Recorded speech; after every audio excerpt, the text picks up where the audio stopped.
Please आप हमारे Hindi kids story channel को सब्सक्राइब करें और बेल आइकन दबाएं, जिससे चैनल पर डाली गई वीडियोस को आप सबसे पहले सुन पाएं। और अगर आपको ये कहानियाँ अच्छी लगे तो उन्हें लाइक और शेयर करना ना भूलें। हेलो बच्चों, कैसे हो आप सब?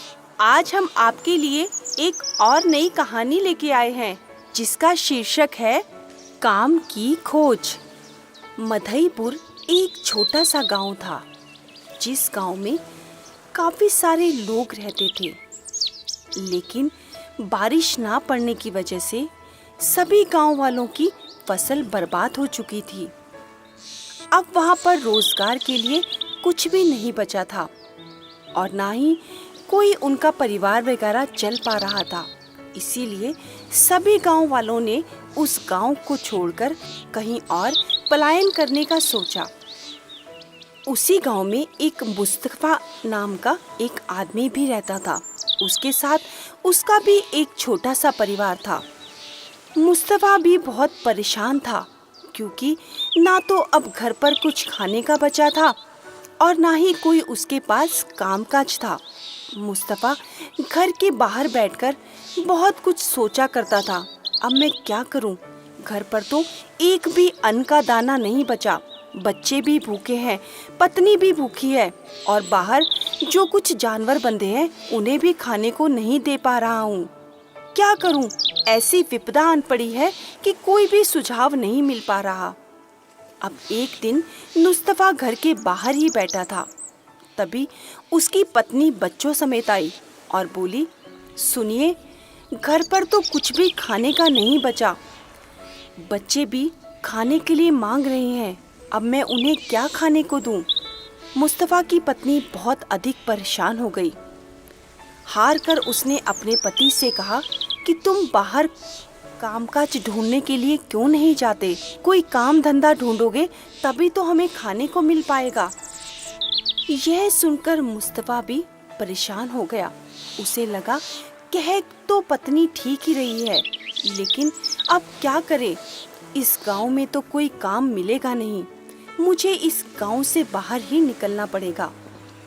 यह सुनकर वह उस गांव से बाहर निकला और सोचा, आज कोई काम धंधा ढूंढ कर ही वापस आऊंगा। वह गांव से जा रहा था, तभी रास्ते में एक जंगल पड़ता था। जब वह जंगल में से गुजरा तो उसने क्या देखा? एक बहुत बड़ा गड्ढा था, जिस गड्ढे में एक व्यापारी, एक बंदर, एक सांप और एक शेर गिरे पड़े थे और वह मदद के लिए गुहार कर रहे थे। कोई सुनो, हमें इस गड्ढे से बाहर निकालो, हम इस गड्ढे में गिर चुके हैं। अब जैसे ही मुस्तफा ने उनकी आवाज सुनी, वह उस गड्ढे की ओर गया और उन चारों को देखकर एकदम हैरान सा हो गया।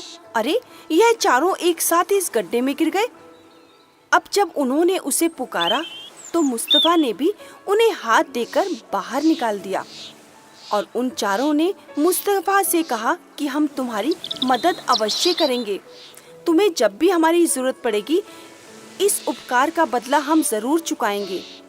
यह कहकर और यह सुनकर मुस्तफा आगे की ओर बढ़ गया और वह भी अपने घर की ओर चले गए। अब मुस्तफा तो काम की तलाश में था, उसे तो कहीं भी काम नहीं मिला। अब दिन भर थक हार के मुस्तफा अपने घर की ओर वापस हो गया। उसे लगा, मुझे नहीं लगता यहाँ कुछ काम मिलेगा। अब तो बाकी गांव वालों की तरह हमारे परिवार को भी इस गांव को छोड़कर जाना पड़ेगा। लेकिन मुस्तफा वह गांव नहीं छोड़ना चाहता था, क्योंकि कई पीढ़ियां उसकी इस गांव में पली थी और वह पुरखों का पुराना घर था। वह उस घर को नहीं छोड़ना चाहता था।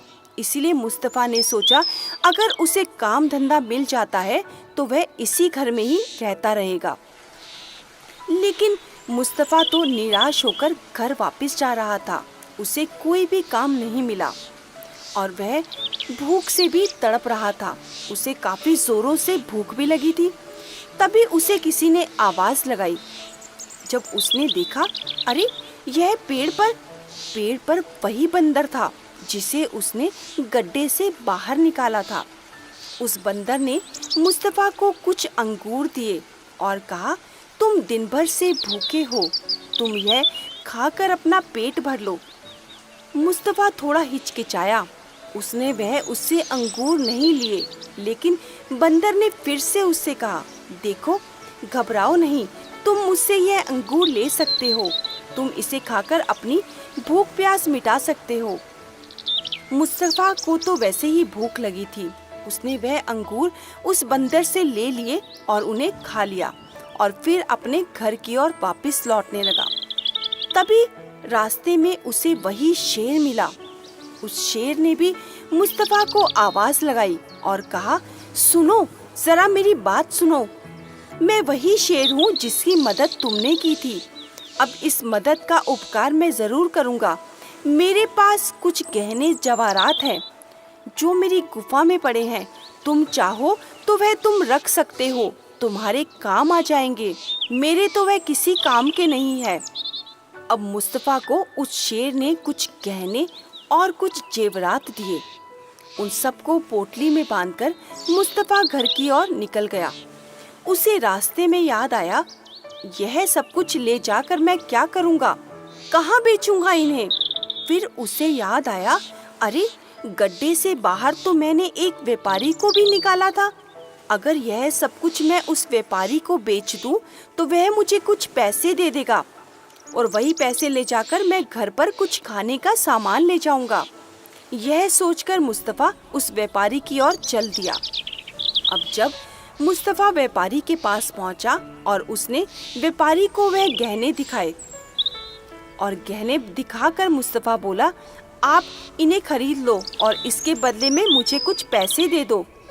अब व्यापारी की तो नीयत बदल गई।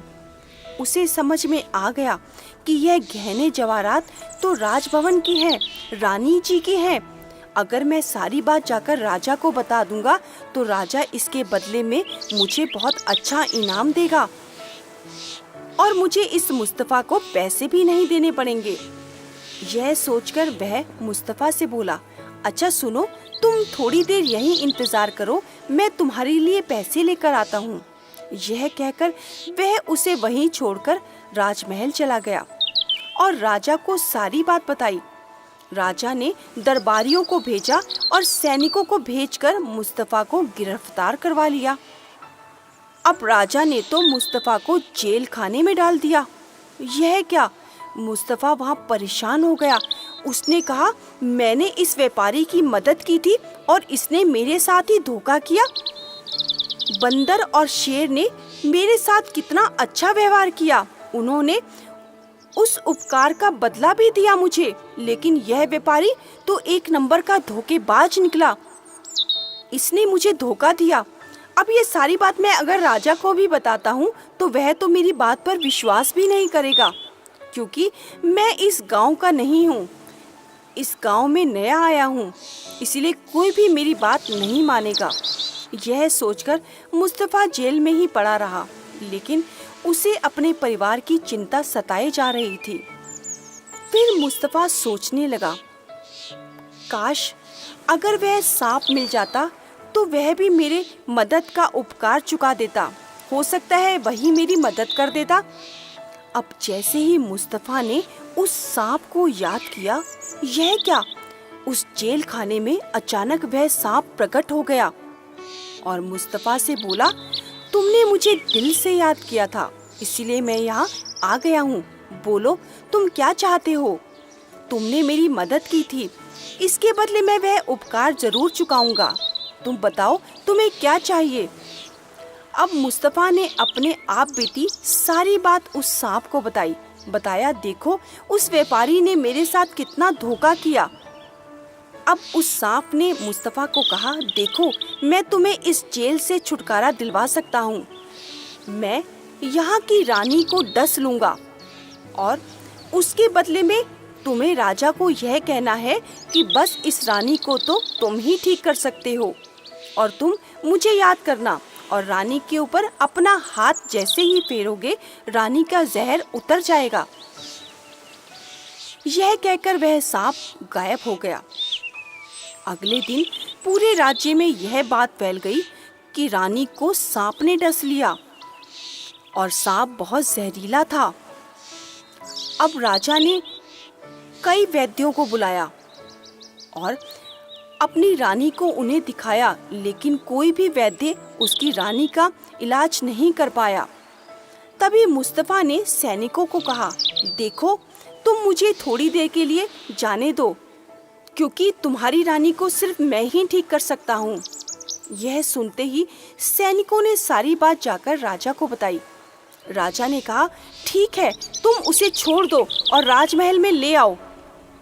अब मुस्तफा जैसे ही रानी के पास गया और सांप को दिल से याद किया और रानी के पैरों में जैसे ही उसने सहलाया तो रानी तो बिल्कुल ठीक हो गई और उठकर बैठ गई।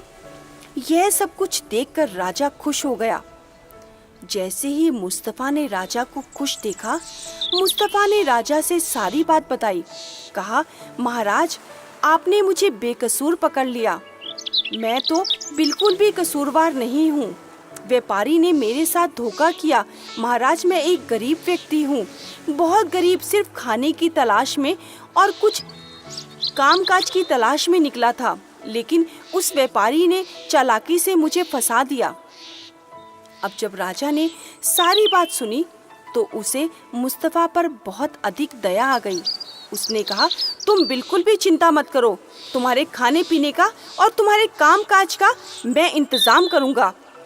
राजा ने मुस्तफा को अपने राजमहल में राज दरबारी की नौकरी दी और उसे कुछ खाने पीने का सामान भी दिया, जिससे तुम अपने घर पर सब कुछ दे आओ और तुम हमारे यहाँ पर काम कर सकते हो और जिससे तुम कुछ पैसा कमाकर अपने घर ले जाओगे। मुस्तफा बहुत खुश हुआ और उसने राजा का दिल से धन्यवाद किया और इसके साथ साथ उसने उस सांप का धन्यवाद भी किया जिसने उसकी असली मदद की थी। देखा बच्चों, मुस्तफा एक बहुत ही भोला व्यक्ति था। भोलेपन में बिना लालच के उसने उन सब पर उपकार किया, उनकी मदद की और इसी का फल उसे राजा के दरबार में नौकरी मिली। उसे कुछ कामकाज मिला जिससे उसने अपना और अपने परिवार का गुजारा करने लगा।